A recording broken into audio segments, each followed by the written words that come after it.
আজকে এই মূর্তিটা ভাঙার উদ্দেশ্য হচ্ছে তৎকালীন স্বৈরাচার আওয়ামী সরকার বাংলাদেশের কোথায় কোন কোনায় চিপার মধ্যে এই স্বৈরাচারের যিনি মানে প্রধান, যার নাম নিয়ে 16টা বছর আওয়ামী সরকার গুম খুন লুটপাট ধ্বংসযজ্ঞ চালিয়েছে বাংলাদেশে, হাজার হাজার মানুষকে হত্যা করেছে 2008 সালের পর থেকে 24শে জুলাই পর্যন্ত অসংখ্য মানুষকে তারা গুম করেছে খুন করেছে এই শেখ মুজিবের নাম নিয়ে।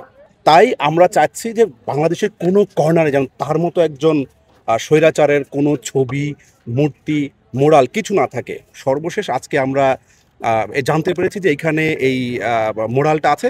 আমরা এই শেষ চিহ্নটুকু আমরা নিশ্চিহ্ন করে দেওয়ার জন্য এখানে আসছি। আমরা চাই না যাদের হাতে বাংলাদেশের নিরীহ মানুষের রক্ত লেগে আছে, যার নাম নিয়ে তারা এগুলো করেছে, তার কোনো চিহ্নই বাংলাদেশে থাকুক। এই চিহ্নগুলো আমরা আজকে মুছে দেওয়ার ব্র্যান্ড লোগো, হ্যাঁ, লীগের যে লোগো, রাইট, এটা হচ্ছে লীগের লোগো। এই ওনার ছবি, ওনার নাম দিয়েই তারা এই হত্যাযজ্ঞ গুম খুন চালিয়েছে বাংলাদেশে গত 16টা বছর।